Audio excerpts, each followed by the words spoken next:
overthinking is not a character flaw. It's not a lack of discipline. It's not that you're too emotional, too analytic, too sensitive. It is actually a prediction error loop inside your nervous system. And it's really a sensory processing problem and an energy regulation problem. Your brain constantly predicts what will happen next. It compares those predictions, what you sense from the inside your body, from the outside your environment, and your general internal state. So when those predictions don't match, your brain feels uncertainty, and uncertainty is then treated as danger. This is really important because if you don't learn how to work with this system, overthinking doesn't stay in your thoughts.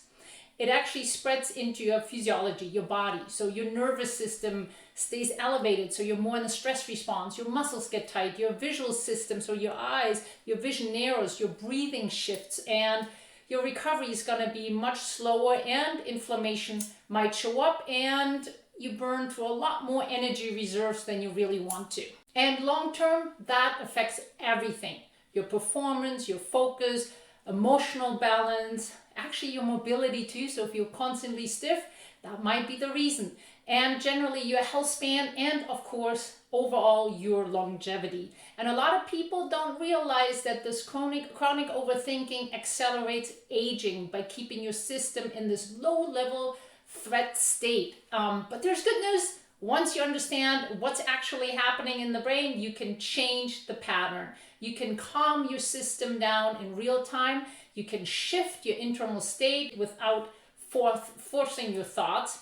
And you can really rebuild good thinking, decision-making, clarity, and reduce the tension and take intentional actions without spiraling in that mental loop. And this is where your transformation begins, because the moment you stop treating overthinking like a mindset issue and start treating it like a sensory and energy issue, you will finally gain control of it. You move more from a reactive to a regulation, and more from an overwhelm to more clarity. And if you felt confused, it's definitely going to shift to a more your choice and decision making. And that shift changes your longevity, resilience, actually your leadership, and the way you move throughout the day. Welcome, I'm Heike, Fallon, the founder of Expand Health and the creator of NeuroHP Method. I combine neuroscience, sports therapy, and personal performance coaching to help leaders, athletes, and active people like you to optimize health, personal performance for longevity. Live longer with more fun. For over 30 years, I've studied the brain and body and the connection. And today, I'm going to share with you and break down why overthinking thinking happens.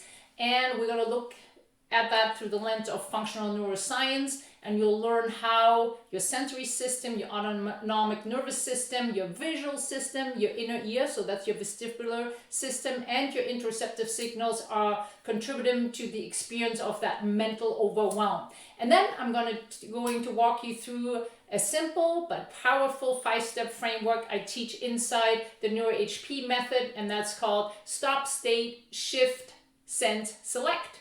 So those are 5 steps that calm your nervous system down, create more clarity, and help you move from that looping thoughts to intentional action. You want to make sure you stay with me until the end, because this framework isn't just about thinking less, it's about training your brain to regulate energy and sensory input so you can perform better, you feel more grounded, and it really supports your longevity. So before we go into it though, make sure you grab my free PDF guide. It's in the description, and download it, print it, and work with it. And let's dive in now. Overthinking, as I said, is not a character flaw. It's not a lack of discipline, as I said. It's really about a prediction error loop. So inside your nervous system, your brain always, and that's its main purpose, is to keep you alive. So it's always trying to make sense of the world by predicting what will happen next. When your sensory system, your vision, your vestibular system, your body awareness, all of that works great, it's awesome. But if it doesn't match, your brain's predictions are off, and your brain perceives that uncertainty as a threat. And that potential threat activates your survival networks, and that means your sympathetic system is ramped up. And this is something I teach my clients as well. When your brain perceives the threat, your prefrontal cortex, where all the thinking is happening, is kind of getting a little offline, so to speak. It's hard to think logically, it's hard to plan, it's hard to make good decisions when that's not functioning well. So not because you're weak, because your brain is actually reallocating energy to survival, so it can't have enough energy for good thinking. So you can't think your way out of overthinking because your brain isn't in a thinking mode anymore. It's in a protection mode. And your breath usually changes, more shallow, faster. You might feel tense, in your shoulders, your vision narrows, and your internal states shift. And that's when your thoughts begin to loop. And the brain tries to solve a problem that is actually not really happening in the present moment. That loop is really the overthinking. Not a mindset problem, it's really more a sensory processing and energy regulation problem, as I said. So to break the loop, you need a sequence that interrupts the pattern in the body, resets your nervous system, and re-engages your frontal cortex so you can actually choose your next action intentionally. So I created the NeuroHP 5S framework. Again, stop, state, shift, sense, and select. And we're going to talk through this step by step so that you understand why it works, how it works, and how you can actually use it in real life. The first step is stop. Interrupting the loop. When overthinking starts, your brain accelerates and your body follows. And the first thing is to recognize when you're feeling it. You might feel it with your heartbeat, with your breathing. You might feel different body temperature. So you need to recognize that and then interrupt that with a stop. So it's not about stopping thoughts, but about stopping that brain-body momentum in that moment. So think about, you're gonna have to just hit the brakes for a second, give it a moment so that you can take further action. So best is to pause, put both feet on the ground, keep your eyes open, focus on the breathing, check in with that.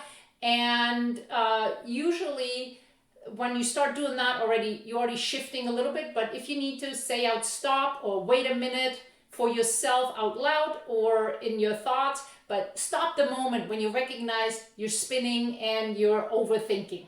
The second step is state. That's your physical state. When we change our physical state, we change our mental state. So your brain needs evidence of safety before it will be able to stop the overthinking. So that's really important because as long as your physiology, so your body still signals threat, your thoughts will continue and scanning for danger. So state means really adjusting your breathing, your posture, your sensory input, and your internal signals. So your nervous system shifts actually into regulation. So you can use long exhalation breathing. You can do some neck mobility, visualize, a visual exercise, a vestibular exercise, even just rubbing the hands. Sorry, my rings make some noise here. But if it's really hard, you might do jumping jacks or just jumping. You might put cold water in your face. Or if you're really anxious on top of it, you might take a cold shower. So each of these activate not just mechanoreceptors, but also neural pathways, and that downshifts your autonomic system, and it helps you to be able to think more clearly again with your frontal cortex. Once you changed your physical state, it's time to shift, and that's step number 3. And shift really means shifting from your internal state, so your interoception, those are all the information coming into the brain from your body, from all the information inside of you, to an external focus, which is a sensory input coming in from the outside world, which is called exteroception. And the key is that we want to shift it to the outside, to the exteroception. And we want to gain more clear information, data coming into the system from the outside world, because we're so stuck on the loop, on the internal thinking. So things that you can do to shift to external focus would be, for example, obviously using your eyes. You can, look at and point out 3 things. You may be utilizing sound, so you can see what sounds you detect, maybe 2 sounds that you're going to identify. And that could be as simple as a refrigerator running, right? We can also use our tactile information. So we could, touch some fabric like a cushion or a seat. And the key is that you let new information coming in. We need better information for the brain, so it actually creates a better internal map. and that will help you to really shift. And that overall will help your brain to reorient to the present moment. And I use this constantly with clients. And if your body shifts, your brain shifts. And when your brain shifts, the loop breaks. So then comes step 4, and that's called sense. And that's really about rebuilding even more intentional sensory clarity. And this is one of the most important steps in the entire framework, because this can also help you to proactively work against overthinking. So sense restores really clarity in the exact places where overthinking begins in your sensory system. And a lot of people don't realize that overthinking often starts because the brain doesn't feel confident with all the sensory data it's receiving. So maybe your eyes are tired or stressed, maybe because from sitting in front of the computer a lot, maybe your inner ear is overworking, maybe your joints aren't giving you clear feedback, maybe your breathing is generally shallow. And when the brain doesn't trust the information it's getting, it will fill the gaps with thought loops. So sense is where you help your brain gather accurate signals again. And this step is based on functional neurology and brain-based movement. And you can explore like visual clarity drills, smooth pursuit, saccades. I just did 2 videos actually where you can follow along for saccades. It's gaze stabilization, neck mobility, gentle joint circles and other mobility, really working on specific exercises. Breath work is super important. So it's all about really giving the brain more good information in general. And this is again how you can do it proactively, because the better quality and quantity information your brain gets, the better it has a map that it forms for the different systems, and the better it can predict. And as I said, it's a prediction error, the overthinking. So we can actually proactively work on it and learn to eliminate overthinking from the get-go. Because at the end of the day, it's all about, has the brain decided to feel safe or not? And if it feels safe because it has good data, you will be overthinking less. And if it doesn't, then it might actually spiral down into the overthinking loop. So with that said, brings us to step number 5, and that's select. And it's all about choosing your next best action.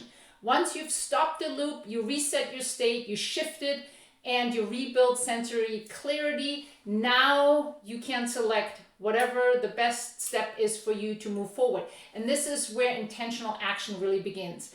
And it's really important for your brain to learn through actions and not through analyzing, because when you take actions, it gives the brain more confidence, and it means choosing one simple, clear action that aligns with what you want to create next. So this might be as simple as one phone call, one text message, or take one, walk outside just very quickly, start the first 2 minutes of a task, and organize one item. So you can see it's about small actions that signal safety and progress. So it's not about doing big things. The moment you take a single intentional step, your brain reduces uncertainty, your nervous system calms down, and your focus gets better. Again, you're feeling more confident. And this is where people start really experiencing that real transformation. They stop living in their heads and they start actually living in action. And selecting that one best action step is not about fixing everything. It's about choosing just the next step, because that's what calms the brain down to be able to finish that next step and feel more safe in that moment. So let me repeat those 5 steps again. The first one is to stop. So it's about breaking that momentum of the loop of overthinking. Then the next one is changing your physical state. Then comes the number 3, shifting and reorienting. And sense is the step 4. And that's really about gaining more clear information coming in, and selecting a next best step is the last step, the last of the 5S. So this is the NeuroHP 5S framework to break the overthinking loop. And this is a pattern that supports health, performance, and longevity. And when you think about it, it's really about a holistic self-leadership here. It's not forcing your mind, it's supporting the systems that create your internal experience. I teach this framework to all my clients, not just for overthinking, but also with the anxious feeling or feeling stress. This framework can be utilized for all of these different things. And let me share a client story here. So I had a client, she was a CEO, manager, clearly in a large team, used to, a lot of overthinking because, she would constantly be on Zoom calls, had to multitask, had to do a lot of different things. And she felt completely overwhelmed, and she believed the problem was her mindset. But the mindset wasn't the problem. Her visual system was completely overworking because it wasn't functioning as well. And her breathing pattern over the years had kind of become more shallow. So she wasn't breathing with her diaphragm.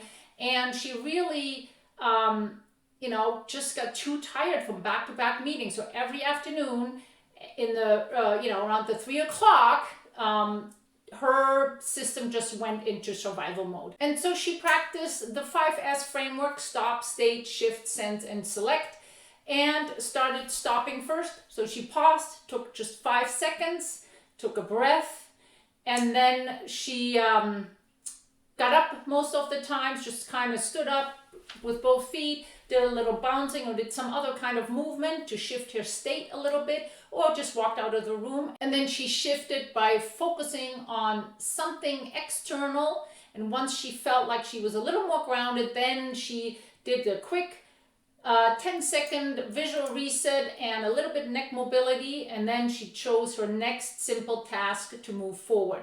And with doing this on a daily basis, on a regular basis, she noticed quickly a shift. And as soon as she interrupted that pattern, the better it actually became, and she didn't spiral down in the overwhelm and overthinking. So this isn't just about feeling calmer, but when you consistently move through the sequence, you can in general reduce chronic stress load, inflammation, and muscle tension, any breathing dysfunction, sensory mismatch, and your energy drain. Because at the end of the day, when you do this consistently, your brain becomes more efficient and your body recovers faster and your stress response becomes more flexible. We do need stress, but it's all about how are we managing a certain amount of stress. So movement in general becomes better, and your emotional regulation improves as well. And all of that supports longevity, because longevity is not just about eating well or exercising, it's about training your brain to operate in regulation with clarity and intentional action. So that keeps your system from aging faster, and what allows you to stay more active for a long time in your life. So that's why it gives you that capacity to enjoy more fun and participate longer. Now I'm going to dig a slightly deeper into the science of the 5 steps, because it's not willpower, logic, or motivation. Those aren't enough to overcome overthinking. Your brain doesn't change through thinking, it changes through pattern changing. And let's break that down a little bit more. So, why stop? Stop is interrupting the loop. And that works because overthinking is a high-speed prediction loop. So your brain is running too many what-if stimulations too quickly, and that stimulation activates your midbrain and your limbic system, and that reduces the frontal lobe axis. So when you stop, you interrupt that pattern, and it forces a micro pause in the prediction loop, and giving you that frontal lobe a moment to re-engage. Even 1 second is enough to begin changing the neural activation pattern. Now, that's why it's so important to recognize early when you're overthinking. And this is why people feel relief just from pausing. Not because it fixes anything, but because their brain has a short little window to process the new information. So just say stop makes already a difference. Next one, state. Why the body must calm down before the mind can actually function well. Because your nervous system has really 2 primary settings, basically the sympathetic system, that's your fight and flight and active, and parasympathetic, which is more regulation, clarity, and calming. And overthink keeps you stuck in that sympathetic activation, that overly REM fight and flight. So even if it's a mild state, the system will always lean towards survival. So your heart rate variability always decreases, your breath becomes more shallow, your sensory system overcorrects, your muscle become tighter, and your brain cannot access executive function while it's in that survival mode. So the state pulls your body back into regulation. So you activate certain parts of the brainstem through the sensory input, and that makes the brain feel safe and more relaxed, and you can return to more clarity quicker. Also, once you move, you activate your cerebellum, and that cerebellum is very much involved, obviously, movement, but coordination, rhythm, predictive timing, sensory integration, emotional components. And when the cerebellum is activated, it helps regulate your entire nervous system. So cerebellum is activated a lot through movement, but it's even just finger circles that activate the cerebellum. So this is why standing up, changing a posture, changing direction, and all that interrupts also the limbic dominance and pulls the brain out of that tunnel vision and survival scanning, and only then your thoughts can change actually with it. Like I said, you have to change your physical state first before you can actually think more clear and psychologically shift in a different state. Talking about shifting though, shift works because overthinking is an attention problem, not a thinking problem. So when you overthink, your attention gets stuck in one place, which is you feel your thoughts, you feel your body, you monitor your sensation, right? People that overthink usually are very in tuned on how their internal signals are, so they very excessively focus on the interoception, and when that attention stays constantly on inward too long, uncertainty increases. So because the internal world is not stable, it changes consistently, it's subjective, so your brain keeps checking and checking and checking, and that checking turns into overthinking. So to shift, you interrupt this pattern by changing your intention that is more outside. So the brain actually gets information from the outside world, which is the exteroception. So when you, for example, look at something, you hear, you feel, all that information is from the external world. And when that attention moves outward, you stop monitoring, you stop the constant receiving from the inside, and you notice more the space outside, you notice more where you are in space, and the brain relaxes because no longer trapped inside yourself, and you actually get a better visual field again. So this is really important because your brain does not calm down when you analyze more, it calms down when attention regains flexibility.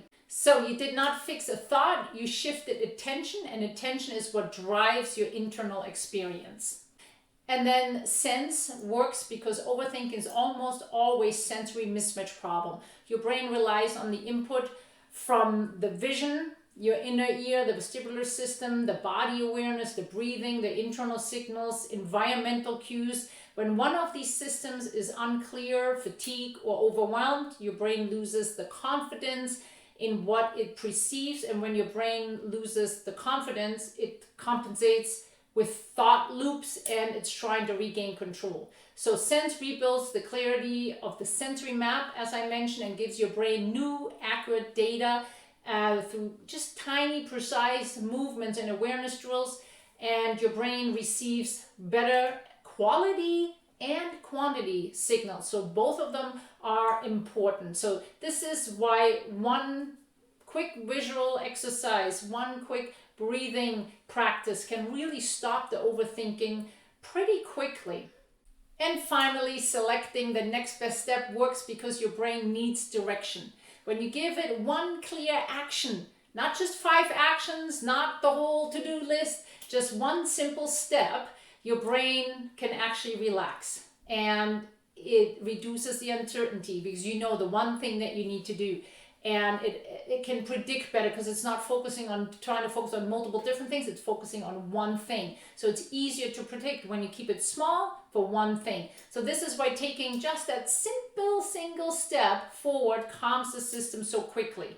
and it helps the nervous system to just kind of get to a good state again, that in order utilizing your frontal cortex again. And to make this truly effective, this whole framework, you want to use it proactively. Not only when you're, overwhelmed, think of it more as a practice, a daily practice, a way to leading yourself through the day with more clarity and regulation. So, you can integrate those 5 steps at any time. When you notice that you are feeling a little uneasy, a little bit stressed, a little bit anxious, a little bit overthinking, just start with stop and then integrate the other steps as needed. But it should not take very long to just go through it very quickly. So again, you're not trying to eliminate overthinking, you're trying your brain to recover faster, more efficiently. And that's what helps you to lead a really healthier life and perform better,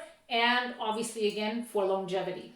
So I hope you enjoyed this video and framework. So don't forget to share this with anyone that you think can benefit from this and needs to know this. I'm constantly uploading new science-based content and follow along exercises, and so make sure you subscribe to my channel so you won't miss out on any of them. And if you're already ready to take more action for your longevity, check out my website. I'm Heike Fallon. I hope you start investing in yourself. Start today because you deserve it. Thanks for watching, and I will see you in the next episode.